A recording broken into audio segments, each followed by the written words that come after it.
All right, rejoining the channel is two-time Moochie Award-winning and kind of on track to win his third Moochie at this point, I'll say, not to get ahead of the data that we will aggregate at the end of the year, our good friend, Professor Justin Bronk. So, Justin, it's been a few weeks since we've done a Ukraine update, and there have been some developments that seriously mandate this discussion. So let me go through the high points and then get your assessment of what's going on. Starting on November 17th, President Joe Biden authorized Ukraine to use U.S.-supplied missiles, basically ATACMS, to strike deeper inside Russia, easing limitations on the longer-range weapons.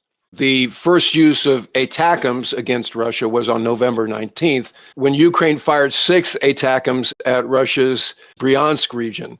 And then following that attack, Russian President Vladimir Putin made an announcement that he was lowering the threshold for Russia's use of nuclear weapons. Specifically, he's changing the doctrine that previously said that Russia may use nuclear weapons in case of a nuclear attack by an enemy or a conventional attack that threatened the existence of the state, to one that says that Russia can consider a nuclear strike in response to a conventional attack on Russia or its ally Belarus that, quote, created a critical threat to their sovereignty and or their territorial integrity, end quote. So on November 21st, in what was maybe a warning of their willingness to use nuclear weapons, an IRBM, not an ICBM, so an intermediate range ballistic missile, not an intercontinental ballistic missile, was fired at the Ukrainian city of Dnipro from 500 miles away in Russia. The missile used is reportedly one based on the design of the RS-26 Rubez. Pentagon spokesperson Sabrina Singh's briefed reporters that the U.S. government had been notified about the launch beforehand through nuclear risk reduction channels. And during a Russian briefing, spokesperson Marina Zakharova got a mysterious phone call that was picked up by her microphone, where a male voice on the other end of the line instructed her not to refer to a quote-unquote ballistic missile. So, Justin, what do we think about all of these developments? Clearly, there's a strong game of positioning, both in terms of deterrence posture and also positioning for what promises to be at least some attempt at a new negotiation for some sort of solution in terms of a ceasefire once the Trump administration takes over in January. And as part of that, we've seen the Biden administration very belatedly authorize a series of aid measures, but also permissions, particularly, as you said, the ATACMS authorization for use of that weapon against military targets that are being used to strike Ukraine that are inside Russian territory, which had previously been limited to occupied parts of Ukraine like Crimea. Clearly trying to, on the administration's point of view, provide the Ukrainians with sort of symbolic bargaining chips, in effect, of allowing them to do more things that the Russians have a strong incentive to try and stop quickly, which therefore could be essentially traded as part of any kind of negotiated settlement or the attempt at one. On the other side, you're seeing Russia clearly feeling that it needs to respond with these changes to nuclear declaratory policy and the combat use of the RS-26 derived IRBM against Dnipro. Both of those pretty unsubtle signals. I would say, I wouldn't set too much stock, frankly, on declaratory changes to Russian nuclear posture, because the reality has always been that whenever President Putin and his kind of inner circle of Siloviki who rule Russia feel they are justified in terms of using nuclear weapons or feel they have to, they will use those. They might do some emergency legal change simultaneously, because Russian policymakers do tend to actually change the law as they do things, to make sure that it's legal according to the Russian internal legal system whenever they do stuff, which is an interesting mindset detail. But ultimately, if Putin decides he needs to use nuclear weapons, he's going to order that regardless of what their doctrine says. So I think we sometimes put a little bit too much emphasis on trying to examine the minutiae of subtle details or implications in published doctrine there. The RS-26 derived IRBM use, I think, is a much more direct signal, and it has a few different layers to it. Firstly, unlike, I've seen a bit of reporting around where people saying this is the first time Russia's used a nuclear-capable missile. It's a huge signal. It's not the first time Russia's used a nuclear-capable missile. Russia's used thousands of KH-101, so Kodiak, air-launched cruise missiles, of which the KH-102 variant is just the one with the nuclear warhead, but otherwise it's pretty much the same missile. Equally, their Iskander K launched 9M723 ballistic missiles, which they use all the time, are capable of taking a nuclear warhead, and the 9M728, which is the cruise missile launched from the Iskander K ground launcher, can also take its own nuclear warhead. That's actually one of the things that was supposedly up front on the accusations of Russia having violated the INF Treaty, was the cruise missile variant on the Iskander K launcher. So Russia's used a lot of nuclear-capable missiles. The difference with the RS-26 here is that this is an exclusively nuclear-capable system so far. Now, clearly, they put essentially dummy warheads on the system. So what we appear to have seen is 4 to 6 MIRVs, so multiple independently targetable re-entry vehicles, with each one having submunition clusters, which were probably decoys or some other adapted decoys to essentially serve as submunitions. But this is fundamentally a nuclear delivery system that does not have a credible conventional role. And you saw with the impacts in Dnipro, it's very sort of visually sort of spectacular, I suppose, is the one way of saying it. But very, very striking. These shafts of light coming down in these multiple clusters, which anybody who knows a bit about nuclear stability and strategic signaling knows that is, what the end would look like were we all to go to thermonuclear war. It would be these hypersonic re-entering multiple independent re-entry vehicles coming in with nuclear warheads. But those submunitions are not accurate enough to be a credible conventional strike system against military targets. And so, because for a nuclear weapon, you don't have to be that accurate. So the system isn't spec'd for that. And so it really is a sort of almost purely demonstrative capability at this point. Hence, its particularly targeted use as a signal to say, look, this is we're trying to underline the nuclear threats being made over the use of conventional missiles against Russian targets by Ukrainian forces as a sort of different level of threat compared to the now really worn out Russian nuclear saber rattling, where every time a new system is discussed for supply to Ukraine, they say this is a red line, and they make either veiled or explicit nuclear threats, and then the system is supplied and nothing happens. So I guess they determined that they had to do another thing. The other thing to note is that a lot of Europe, in terms of particularly Western European countries, are out of range of most practical range of Russia's conventional ballistic systems. So Iskander and even Kinjal, because the air-launched ballistic missile, because the launch aircraft would have to fly so far around essentially Finland, Sweden, Norway, down through the Iceland GI-UK gap to actually fire at targets in Western Europe with that Kinjal, that it's not really a credible threat.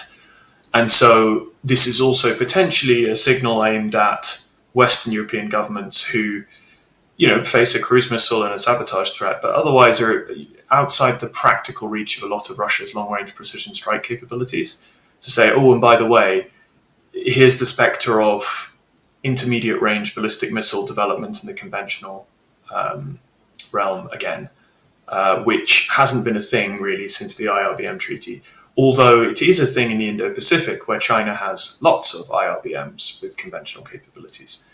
So, in some ways, this may signal Russian recommitment to development of systems of conventional systems in that category, which would increase the long-range conventional threat to Western European countries that are outside the range of its current ballistic missiles. Because cruise missiles can absolutely reach lots of Western European targets, but at least with cruise missiles, you have a lot more options for defense. They're not perfect and they're expensive and difficult, but there are a lot more systems that can play in that air defense game. You mentioned the MIRVs, and we see pictures of some of the damage on the ground. So just to be very clear, those MIRVs were inert and the damage we see on the ground is indiscriminate and just a result of a solid object hitting it. Yeah, at about Mach 11 in some cases. I don't know whether that's the terminal velocity in terms of when it actually hits the ground, but Ukrainian sources were suggesting about Mach 11 for a lot of those objects coming in, presumably higher up in the atmosphere. So very, very difficult to intercept, probably impossible, unless you were to go for a system like THAAD or SM-3, but which of course Ukraine doesn't have, and there isn't really credible capability to give them because those are incredibly expensive systems that even the US has a limited number of. So you can't really intercept it, and it's very striking it's an extremely evocative and sort of intimidating thing.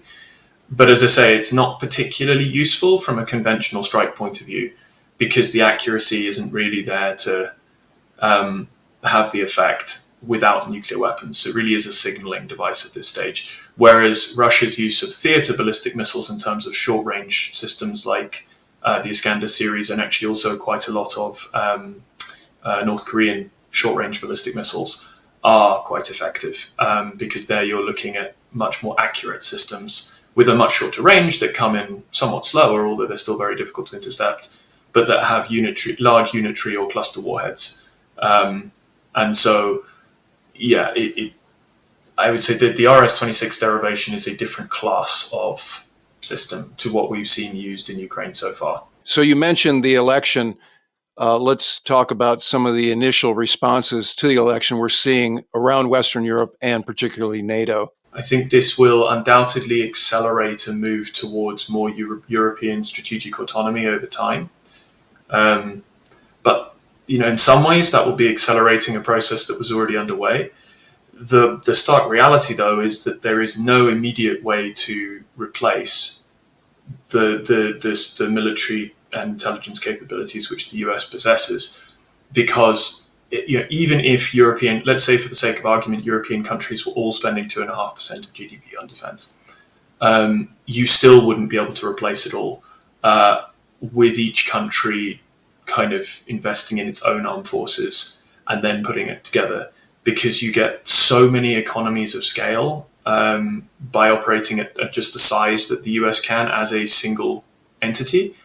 So, to put it in, I guess, layman's terms, if you have, let's say you have 50 squadrons in your Air Force as the US. I mean, that's not the correct number, but let's say you had 50 squadrons.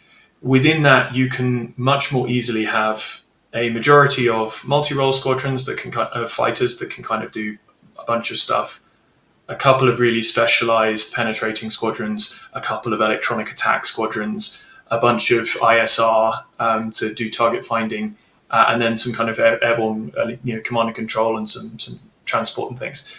Whereas if you are a bunch of 10 nations, each of which have 5 squadrons, because of the kind of irreducible minimums of people need time off and time to train and time to be deployed, if you have 5 squadrons, you basically have to have them all as your fighters, because you need that capacity to be able to maintain, let's say, 2 of them actually good to go at any given time. And so then if you put together 10 countries that all have 5 multi-role squadrons, sure, you've got 50 squadrons, but you don't have any of those specialist things, because each individual country feels it has to kind of try and cover the basics. And you get the same with armies. Most armies can field some tanks, some infantry, some artillery, some APCs, a little bit of logistics. But then only once you get past a certain size does it become logical to start including, all the specialist stuff, some, electronic warfare expertise, deep fires in quantity, core level logistics, ground-based air defense at scale, attack aviation, all of these things that are really important. And what you see in the current NATO order of battle is essentially that allies actually do bring quite a lot of bulk. If you add up what non-US NATO members bring, in terms of things like jets and helicopters and tanks and soldiers, actually they bring in many cases more in aggregate than the US does. Obviously at varying levels of equipment and readiness, but that bulk is then sort of enabled by the US bringing a lot of these specialist capabilities, which kind of provide the glue and the enablement, and also, of course, capacity for things like command and control and targeting. So at the moment, it's difficult to see, even though the election results will almost certainly push Europe much more heavily towards trying to generate the capacity to be more independent of the US. And that will involve spending more, and already is spending. There's already far more NATO members that are spending well over 2%, and some are going much higher than that. Some are still shamefully low, but actually that number's fairly small now. Canada's one of the big outliers at the moment where spending's actually going down. But most European nations are significantly increasing defence spending, and a lot of them are now above 2%. There's an interesting question of whether Trump decides to set a higher target and essentially say, right, well, now it's 2.5 or now it's 3. If you go too far, then it will simply be impossible. But, there may be, if he says, well, it's 2.5, otherwise US guarantees don't hold, that will present some extremely difficult choices to governments in Europe who are nowhere close to meeting that. The ones far east, the ones out to the east will be fine because most of them are already spending that kind of amount or more. But you'll see a really difficult conversation with a lot of NATO members there, because it's easy to bandy numbers around, but actually what that means in year for what that would do to other departments, whether it's health, infrastructure, education, whatever, pensions, that's almost impossible in a lot of countries to do quickly. Without huge impacts to everyday life for normal people. But he may decide to do that. We know he's quite transactional, but also he's historically pretty unpredictable. So there's almost a kind of resignation. We'll see what he decides to do on any given day. Well, I think the rally rhetoric was based around people not paying 2%, right? And so I think if what you're saying is realized by the incoming administration, that folks are already there are some outliers. It's kind of ironic that it's Canada that's the outlier. There's more than just Canada, but it is. Yeah, but the fact that it includes Canada, it's the thing about, they're asking you, sir, will you defend us if we get attacked and we're not paid up? And he says no. So does that mean we won't defend Canada? This starts to approach the ridiculous, right? And so, as you say, we'll see. But I think the first stopgap against this sort of rhetoric, the way to stymie it is make sure you're at 2%, like ASAP. And then the rest, as you say, is figure out over time what your defense, if not NATO, looks like without United States either in the lead or involved at all. And as you've described, that's problematic. So the other topic to address here, Justin, is the fate of Ukraine with the incoming president and that administration. So what are you thinking around that part of it? Well, we're seeing a lot of pre-positioning by both sides for what is expected to be a Trump-led attempt to force some sort of essentially ceasefire or deal. So on the one hand, you see the Biden administration trying to gift as many permissions and as much equipment as they can within the drawdown authority that they have left to try and put Ukraine in as strong a position as they can with the positioning that's left and the outlook that's left, with an eye presumably to negotiation posture. At the same time, you see the Russians really concentrating on trying to reduce that Ukrainian held bit of Russian territory in Kursk, because again, Ukraine clearly took that at significant risk and at significant cost elsewhere on the front as essentially a hedge, as we've discussed before, as a bargaining chip for if exactly this happened and Trump won the election and therefore they'd be forced into a negotiation from a pretty weak position. So they wanted to have something as a bargaining chip in territorial terms. So the Russians now, in a way that we hadn't seen last year, where they seemed content to just kind of wait and hold on that side of things, now really pushing in Kursk. So trying to reduce that Ukrainian held bits of Russian territory as far as possible, presumably before being forced to a negotiation.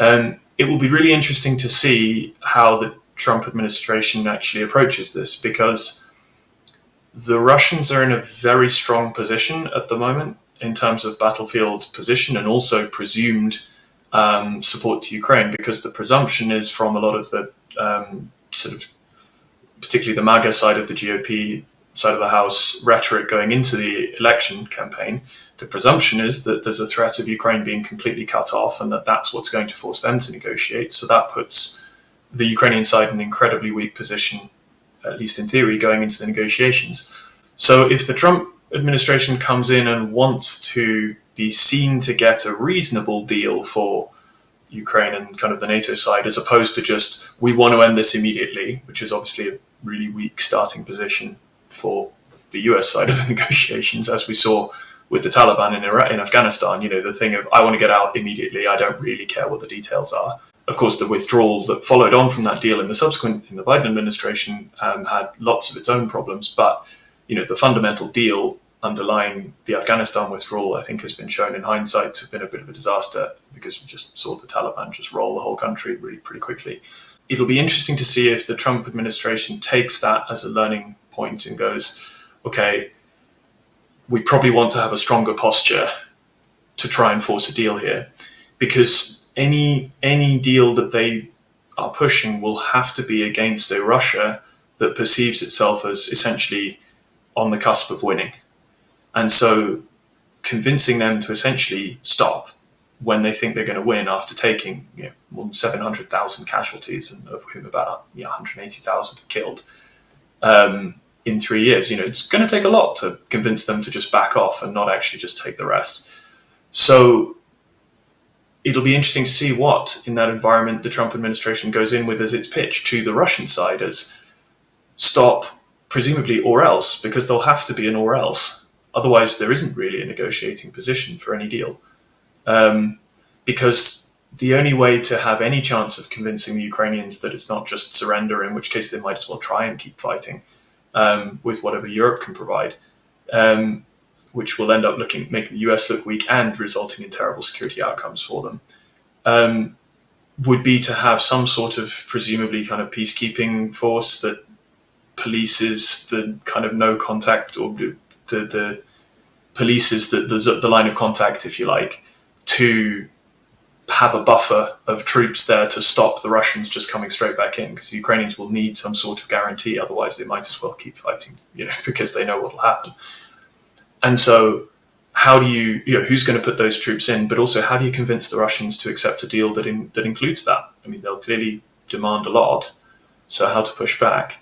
The only way I can see it working for any deal, really, that isn't just Ukrainian surrender, which, as I say, I'll end up backfiring very quickly in terms of both security outcomes, and also will make Trump look pretty weak in a year's time when it all falls apart, which he presumably doesn't want.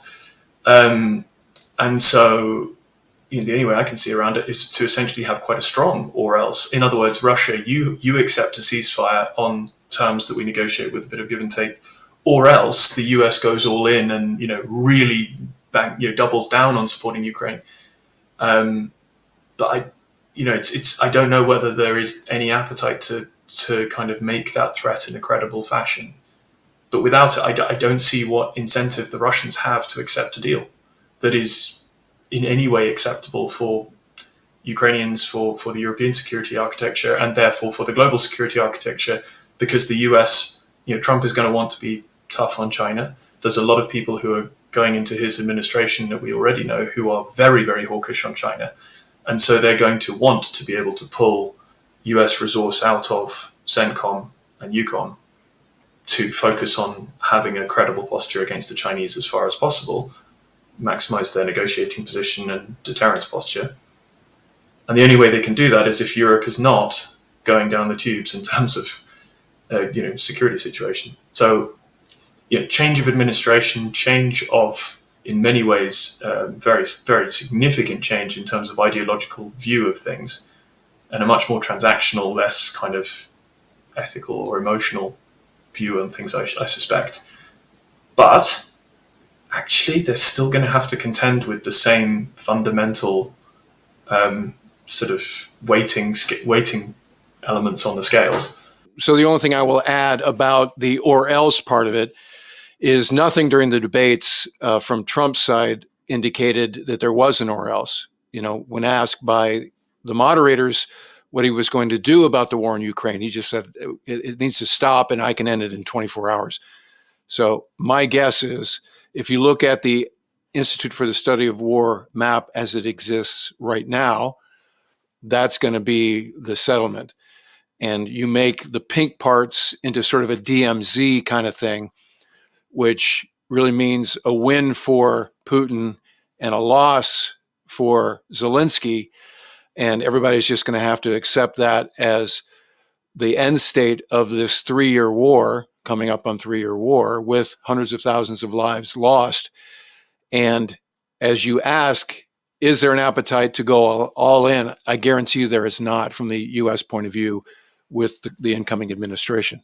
I completely agree with all of that. What's fascinating to me is why people think the Russians would accept that. Because the Russians think they can win the whole thing.